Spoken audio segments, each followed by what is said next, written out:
며칠 전부터 가슴이 울렁울렁 하면서 이 법회를 기다렸습니다. 제가 요즘은 하는 일이 대종경을 다시 보는 일을 하고 있습니다. 이 교재를 만드느라고. 근데 제가 참 무모하게도 이 전무 출신을 서원할 때 동네, 제가 원불교 전혀 모르는데 동네 과천교당에 가서 교전을 얻어다가 정전하고 대종경을 불경스럽게도 배 깔고 읽었어요. 소설책처럼 그냥 이렇게 뒹굴뒹굴하면서. 근데 얼마나 제가 무모하냐면 대종경까지를 읽고 내가 대종사님을 좀 만나봐야 되겠다. 근데 다시 보니까 돌아가셨더라고요. 그래서 제가 그날 무모하게도 그날 밤에 교전 일독을 하고 전무 출신을 서원을 해서 여기까지 왔습니다. 저는 우리에게 주어진 이 시간, 모든 시간들은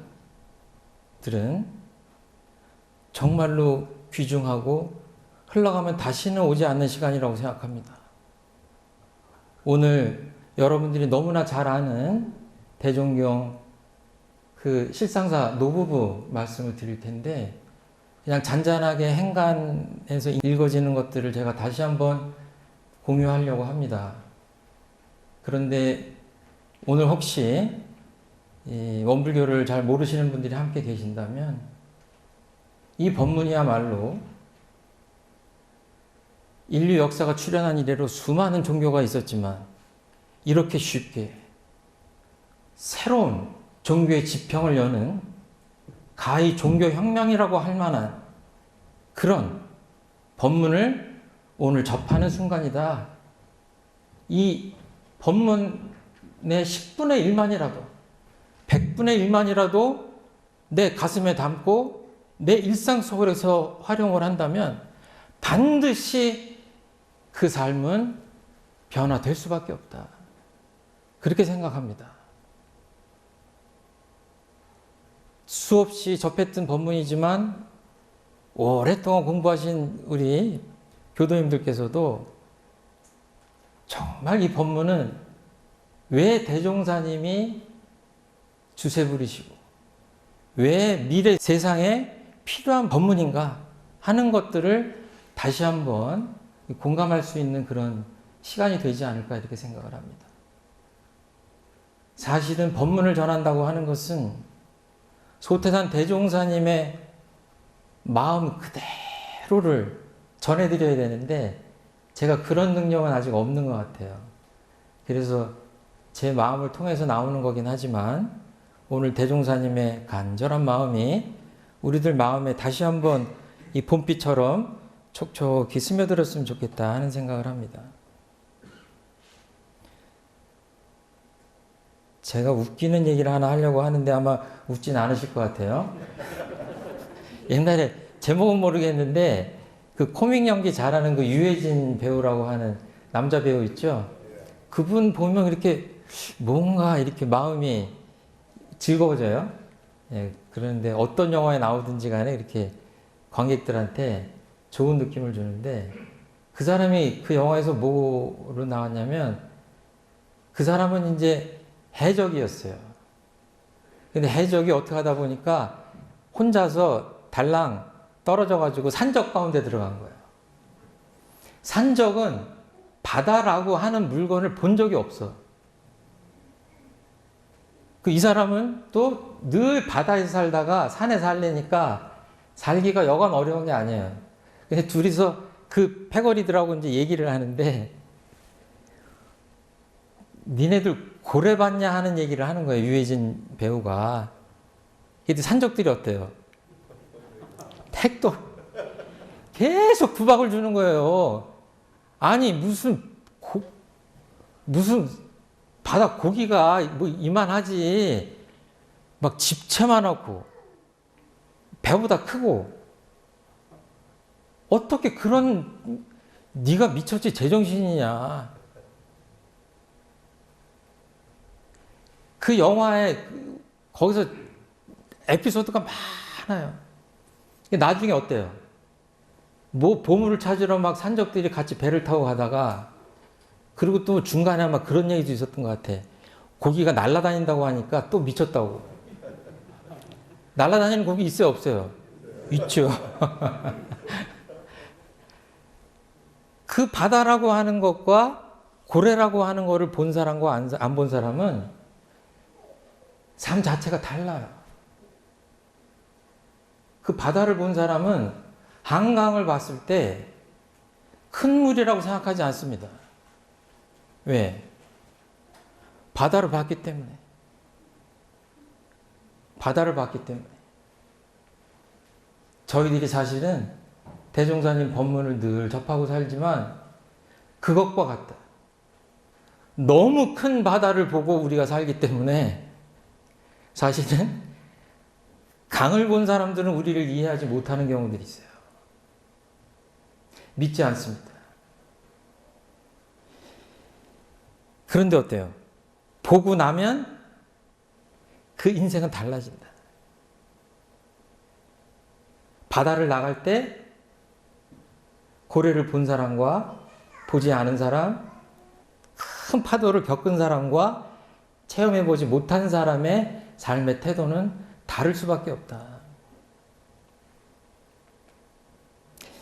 대종사님께서 복례정사에 계실 때니까 정말 저축조합 하시고 방언하시고 법인기도 하시고 정말 그 대각 이후에 숨가쁘게 달려오신 다음에 그때 얘기예요. 어떤 노인 부부가 지나가다가 대종사님하고 말을 섞게 된 모양이에요. 어쩐 일이십니까? 그랬더니 이제 며느리의 성질이 불순하여 불효가 막심함으로 실상사 부처님께 불공이나 올려볼까 하고 가는 중이라 이렇게 말씀하세요. 제가 개척교화를 하면요, 신신 깊은 교도님들이 안 계시잖아요. 요즘 왜 이렇게 안 나오십니까? 그러면 집안에 우환이 있어서 우환을 좀 정리를 하고 그때 교당에 나가겠습니다. 그래요. 속에 하고 싶은 얘기는 있지만 되게 못하죠, 제가. 근데 가끔 할 만하다 이런 분한테는 그러세요. 그렇게 다 해결하려고 한 다음에 오시려면 교당은 안 오셔도 됩니다. 천만경계를 만나서 도대체 이 경계를 어떻게 풀어나갈 것인가, 법답게 풀어나갈 것인가, 닥치는 불행을 어떻게 행복으로 바꿀 것인가에 대해서 그 해답을 찾으려고 나오는 것이 교당이죠. 정말 용케 이분이 실상사 부처님한테 바리바리 싸들고 아마 가셨을 텐데 부처님 앞에 불공을 드린다고 가는데 정말 부처님을 만나신 거죠. 대종사님 만나신 거예요. 만약에 우리들이 이 법문을 직접 들었다고 생각해 보세요. 이 노부부가 얼마나 전생에 복을 많이 졌으면 길거리에 대종사님 나오시고 나를 위해서 법문을, 역사적인 법문을 이렇게 해주시는 겁니다. 근데 자세히 보면요, 제가 여러 번 보다가 발견한 게 있어요. 실상사 부처님께 불공을 올리려고 갑니다 이렇게 하시는 게 아니라 올려볼까 하고 가는 거예요. 여기 뭐예요? 확신이 없어요. 오늘 실상사 부처님한테 불공 올리면 반드시 된다. 아직 거기까지 못 가신 거예요. 그렇지만 아무튼 갸륵하시오. 경계를 닥쳐서 부처님의 위력으로 풀어보겠다는 그 신심이 있으셔서 지금 가시는 거예요. 그러니까 이제 이어지면서 어찌 등상불에게는 불공할 줄을 알면서 산 부처, 살아있는 부처에게는 불공할 줄 모르는가. 이게 이 법문의 열쇠말이죠. 그리고 원불교를 여신 그 배경이 되는 열쇠말이죠. 불공이라는 건 부처님한테 향도 바치고 쌀도 바치고 옛날 저희 어머니 때 신앙을 보면 그런 거죠. 때가 되면 이렇게 저희 어머니도 도선사 가서 이렇게 양초 바치고 이렇게 하셨던 것 같아요. 근데 그게 정말 불공이냐. 대종사님 보시기에는 이 우주 만물, 천지 만물 허공법계, 보이지 않는 것까지 모든 것, 하나도 빠짐없이 이 모든 것들이 다 우리에게 죄복을 주는 사실적 권능이 있다. 그냥 추상적 권능이 아니라 사실적 권능이 있다라고 얘기하셔요. 그래서 그 부처님들께 불공을 하는 것이 바른 불공이다. 이런 법문을 지금 시작하시는 겁니다. 그러니까 누가 부처냐? 우리 눈에는 부처가 보이지 않습니다. 마음 공부를 잘 못하면 옆에 있어도 보이지 않아요. 부처님이 나를 낳아주시고 길러주시고 늘 옆에서 희로애락을 함께하고 나를 위해서 기도해 주시고 그러는데도 불구하고 내 부처님은 보이지 않아요. 이것이 범부 중생의 삶이다. 그래서 어떻게 해야 돼요? 그 사람들을 위해서. 이렇게 멋있게 금박을 입혀서 이렇게 모셔놔야 아, 부처님인가 보다. 대종경, 서품, 교의품, 수행품까지 넘어가는 그 수많은 법문들을 보면 왜 이론상을 모십니까? 라는 질문이 수도 없이 나옵니다. 대종사님이 거기에 일일이 대답하세요. 왜 내가 등상부를 모시지 않고 이론상을 모셨는가? 그 앞부분 거의 모든 법문이 거기에 관련돼 있어요. 그러니 말을 뒤바꿔 보면 얼마나 제자나 옆에 있는 분들이 대종사님 마음을 못 알아주고 제가 뭐 보진 않았지만 이러지 마시고 차라리 등상부를 모심이 좋게 말하면 교화에 도움이 되지 않을까. 뭐 나오잖아요, 계속. 법문, 계문도 30개나 하니까 없는 게 교화에 도움이 되지 않을까. 단호하십니다. 단호하세요. 여기 등상부를 모시는 것이 의미는 있지만 정말 살아계신 부처님들을 발견하는데 방해가 될 수 있다고 생각하신 거예요. 존경심이 아니라 다 아시는 바와 같이. 저희 집안을 봐도 어머니가 편찮으셔가지고 몇 년 동안 누워 계시다 돌아가셨는데 누가 그 어머니 입에 따뜻한 밥을 넣어드렸는가 생각하면 며느리입니다. 죄송하지만 저는 한 번도 안 했습니다. 그냥 고백이에요. 며느리가 사실은 그 시어머니의 운명입니다. 뒤바꿔 얘기하면 이 법문에서도 마찬가지예요. 노부부가 그 며느리 때문에 속이 썩어서 부처님한테 갔지만 뒤바꿔 보면 며느리는 노부부 때문에 얼마나 속이 썩었겠습니까? 피장파장이죠. 본 교수님 제 말이 맞죠? 네, 맞습니다. 여기 지나가다가 저기 며느리가 대종사님하고 조우했으면 또 어떻게 법문하셨을 것 같아요? 엎어치나 매치나지 뭐. 주인공만 바뀌는 원리는 똑같고. 그냥 먼저 며느리한테 해라 그랬더니 어떻게 할까요? 제가 대학생 때 읽은 에리 프롬의 사랑의 기술이라는 책이 기억나는데 사랑은 해. 가족끼리 특히. 사랑을 의심하면 안 돼. 너무너무 사랑해. 그래서 너무너무 불편해.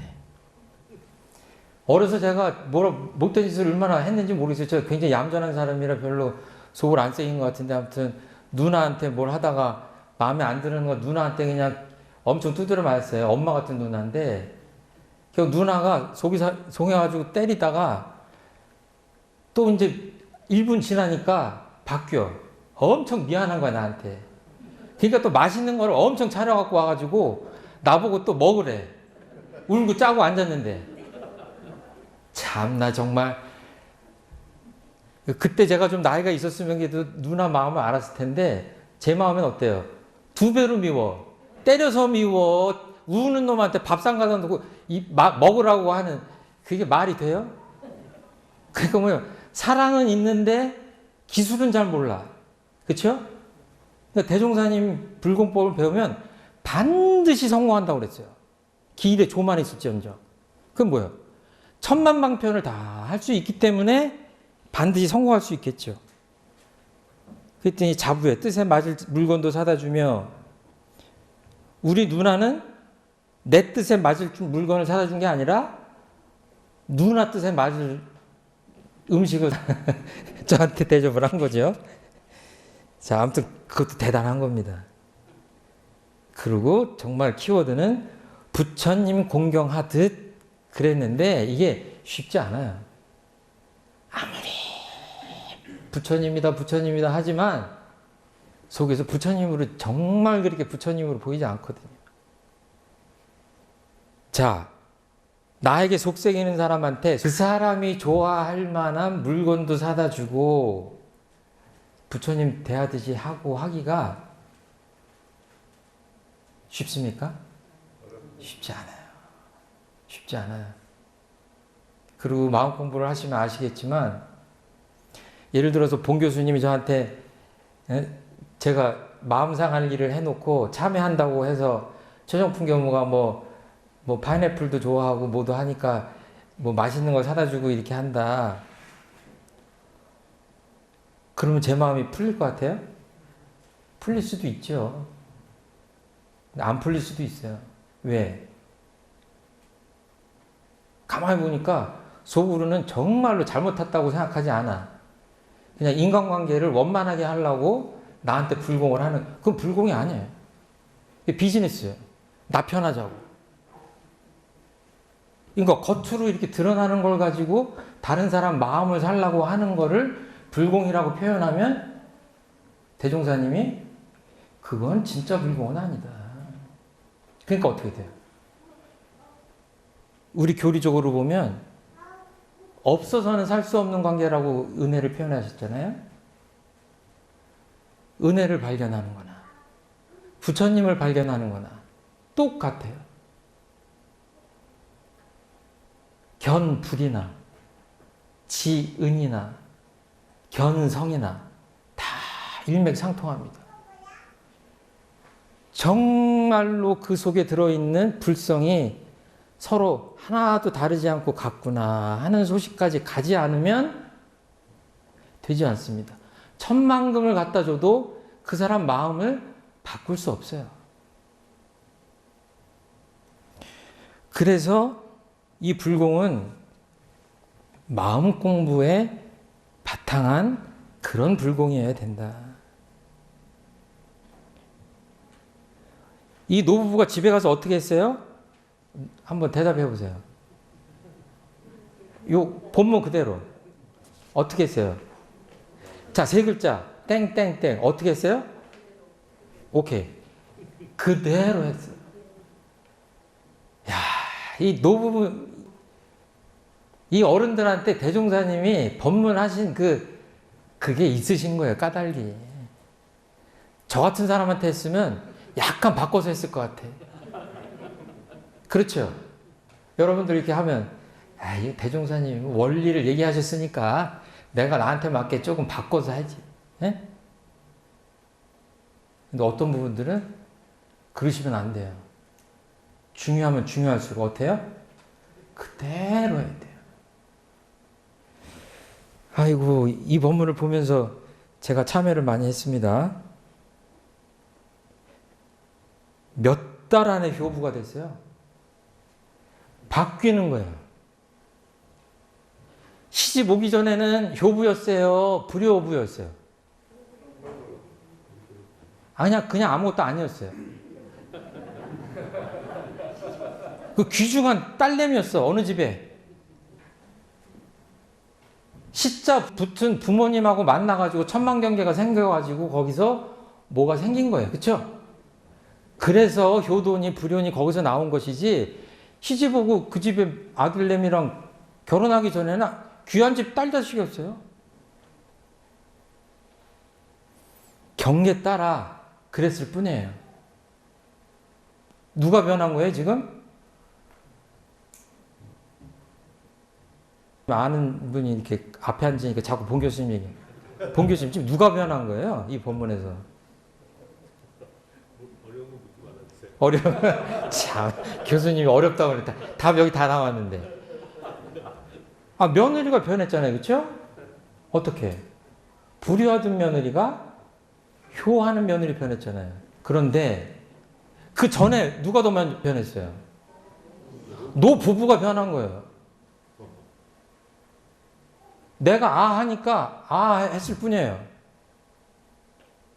하면 했을 뿐이에요. 여기 아주 소소영령한 인과의 이치가 있는 겁니다. 대종사님 뭘 깨달으셨어요? 인과의 이치를 철두철미하게 깨달으셨어요. 그래서 그걸 대각이라고 그래요. 그래서 어떻게 하면 어떻게 변하는지를 다 아시는 거예요. 그러니까 어떻게 하면 이렇게 하면 저렇게 변하고 저렇게 하면 이렇게 변한다는 걸 알면 어때요? 인생사가 다 끝난 거 아니에요. 불행한 사람이 어떻게 하면 행복하게 되는지 다 아신다는 말씀 아니에요. 여기서 어떻게 해요? 직접 그렇게 됐잖아요. 노부부가 심신작용을 달리 하니까 며느리가 달라졌어요. 여기 아주 쉽지만 심오한 인과의 이치가 이 속에서 아주 그냥 생생약동하게 지금 작동하는 겁니다. 이 법문에 2부, 3부도 가능해요? 어떻게? 이 노부부가 대종사님 말씀을 까먹고 옛날처럼 살았더니 며느리가 다시 불효하는 며느리 변했더라. 여기 2막은 안 나왔어요. 2장은. 이게 인생이에요. 예? 내가 실수해서 원수같이 그냥 척진 사람도 내가 잘하면 눈 녹듯이 말 한마디에 풀리는 게 인생이고, 또 내가 삐끗해가지고 옛날 습관대로 이렇게 잘못하면 또 삐지는 게 인생이에요. 이게 진리입니다. 우리를 둘러싼 천만 경계는 그냥 아무것도 아니에요. 존재할 뿐이에요. 우리 사회자분께서 아까 오늘 날씨가 안 좋다고, 전혀 저는 날씨가 안 좋다고 생각하지 않습니다. 이 동남풍을 불러오는 정말 은혜로운 비라고 생각해요. 그러지 않아요? 예. 생각하기 따라서 다 달라져. 내 말 한마디 따라서 달라져.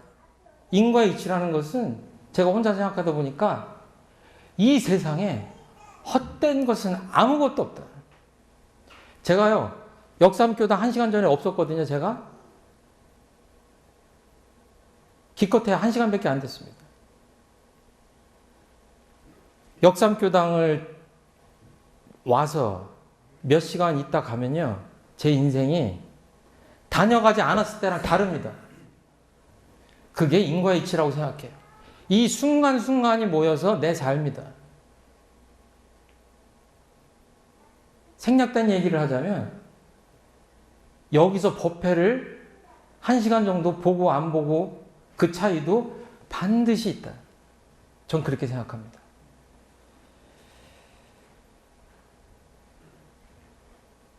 몇 달 안에 효부가 된다고 하는 거는 제가 보기엔 기적과 같이 빠른 일이에요. 어떤 거는 이 생에 되지 않는 불공도 있잖아요. 불공법에 보면. 이런 것들을 죄복을 직접 당최에 비는 실지불공이니라. 왜 법신불 사원님이 이렇게 복잡하게, 왜 법신불 사원님이냐고 하는 사람들이 많아요. 법신불이라고 하는 것은 부처님, 하느님 이 말과 똑같아요. 근데 뒤에 사원님을 붙여주셨어요. 왜 그럴까요?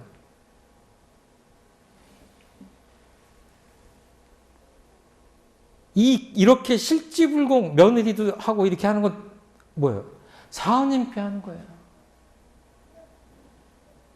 제가 여러분들한테 하는 겁니다.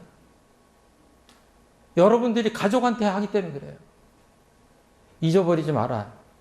이 이론상은 텅 비어 있지 않아요. 이 이론상이 뭐냐고 자꾸 물으니까 대종사님 뭐라고 하셨어요? 우주만유다. 조금 길게 하면 천지 만물 허공 법계다 그러셨어요.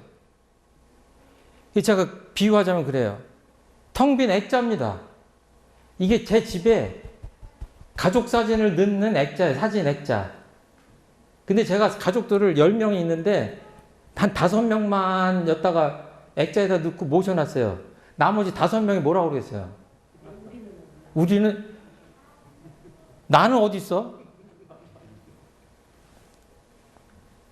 대종사님이 존귀한 존재들을 여기다가 사진 찍어가지고 넣으시려고 그랬어요. 그랬더니 사진을 이렇게 찍고 다 들어가질 않아요. 여기서 찍고 하니까 저쪽 사람이 저희들은요 이렇게 해서 사람들을 다 집어넣었더니 강아지하고 고양이 우리들은요 강아지 고양이 다 집어넣었더니 저 가로수 이파리 민들레 막 이런 거 우리는 그때 막 귀신들도 그럼 우리는 안 보인다고.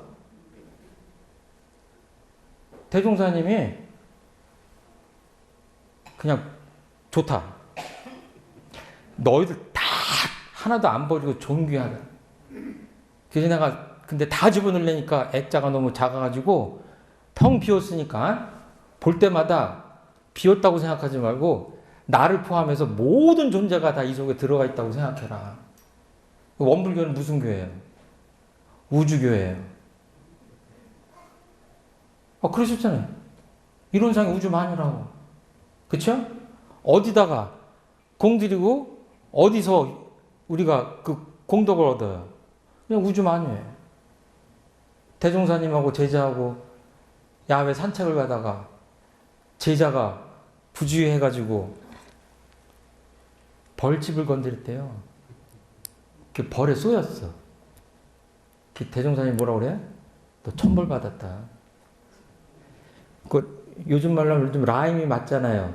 천벌, 말벌, 땅벌, 땡벌. 딱 라임이 딱 맞잖아요. 그죠? 벌에 딱 쏘, 천벌.